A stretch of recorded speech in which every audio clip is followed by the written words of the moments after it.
Duck season. It's duck season. Wu-Tang. There's a lyric. Steve Rifkind must be sniffing. RZA says it. I need you to explain that lyric. I'm still trying to figure it out. I know the lyrics. Steve Rifkind must be sniffing something with Monica. That's the one.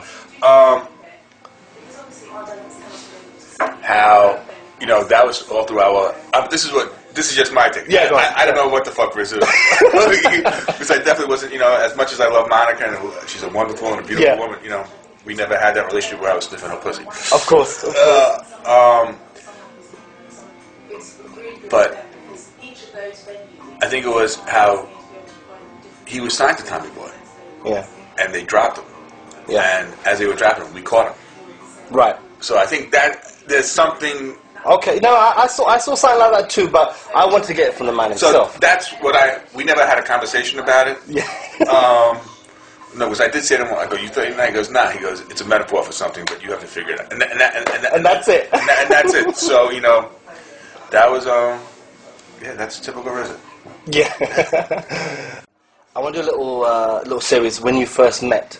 And I want your first impressions of specific artists with a name. Okay. So when you first met, and I'll say an artist and you tell me. So when you first met Mobb Deep, what were they like? Who was the most vocal? Who was the most quiet? Who kind of shone out for you in those first kind of meetings and first impressions? The first meeting I had was P never showed up. He got sick. It was just happened. Right.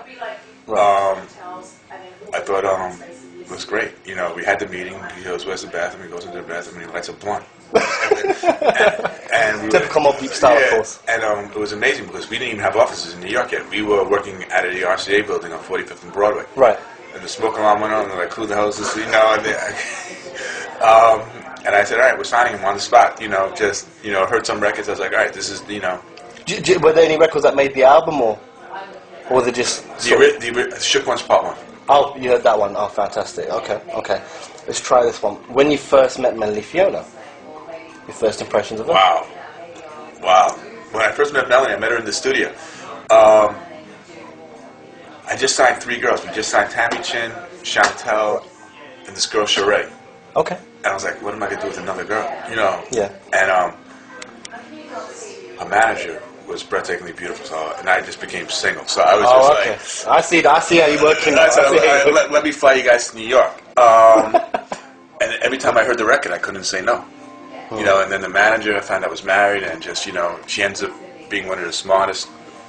And I think I'm developing her as to be an incredible executive. Yeah. Who became just a very close friend, like a real confidant. When I have girl problems, she's the one I go to. Oh, that's brilliant. But yeah, so I fly him up to New York, and we're actually having a showcase with the 3 girls and with the benefit for breast cancer. Right. And we couldn't say no, and the woman who I was having deal with Melanie, she was just like giving me like, if you don't sign, I'm going to kick the shit out of you. And I said, do you guys want to perform? I said, be here tomorrow morning, because we're going over the production schedule. And that was I flew him to New York. I met them on a Friday. I flew him to New York on Monday. Saw him on Tuesday. We did the show on Thursday. Okay. What about Dame Dash? First time you met Dame Dash? Damn, I met Dame when he was 16 years old. Yeah, when he was 16. What was he He's a cocky motherfucker. But I love him to death. Him and his cousin. They were managing. Was it Original Flavor? Yeah, Original Flavor. And we were doing the street marketing for Atlantic. Yeah. And then they came screaming. And I just started laughing, like, look at these two, they were 16 years old, telling me what to do. But I knew both of them were going to be very successful. Right. And it was, my dad actually managed his cousin's dad. Right. So I just took an instant liking to them. I let them scream. It was, when they left, my guys said, what do you want us to do? Like, what do you mean, what do you want us to do? He goes, well, we don't let anybody, I'm like, let them just go, Yeah. They're good kids, and, I speak to Dame, 2-3 times a week, still. Brilliant. And I think he's brilliant. Yeah, he is. He gets mistaken for being, he is very cocky, he is very arrogant, but he gets the job done. He knows what he's also doing. has a heart. Yeah, that's true. That's true. It's sad, what happened. I don't even, to the end of the day, I really don't even know what happened with him and Jay. No, neither. I think a lot of people don't. And you know what? But I remember when Loud was, I'm not going to say at our peak, but I remember them just starting. And I remember seeing like this vinyl wrap Mercedes 190, the little small one, Right. that said Rockefeller. And I don't know where the hell I was walking by myself, it was weird. And I said, these guys could be our competition. And I don't even think they had a record out yet. Or they might have just put out Jay's first record. So, you know, I mean, what Jay's doing, I take my hat off, and, you know, and Dame, you know, I still, I wish somehow, you know, because they would really be the company. I mean, Jay's doing incredible, but it is what it is, I guess, man. Yeah, I know what you mean. I agree. If that reconciliation could happen, it'd be great. Just not for themselves, but for hip hop as well. It'd be a fantastic look. What about Jay-Z then? So when you first met Jay-Z, because I heard the story that they tried to come to you guys before they got signed. Yeah, they did. You know, most of everybody came to us before. You know, the problem, you know, we were at BMG at the time, so Okay. And the problem that we had there was,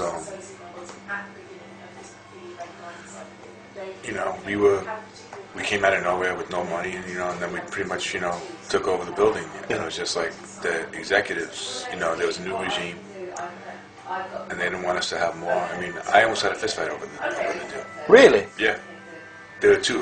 One was in a 3-week radius. One was over a Wu-Tang negotiation where they actually handcuffed me out of the building. Wow. And the second one was Did the executives of Wu-Tang? We were negotiating their new deal.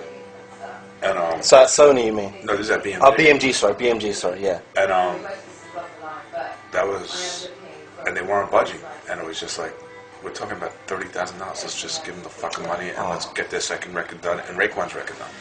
Right. And they said, and the woman told me to go fuck myself after. This is like an all-day. It's an all-day function. Yeah. And they just we threw it. You know, I threw a chair through a window. You threw a chair through a window. Yeah. You get busy, like that's brilliant. That wasn't brilliant. It was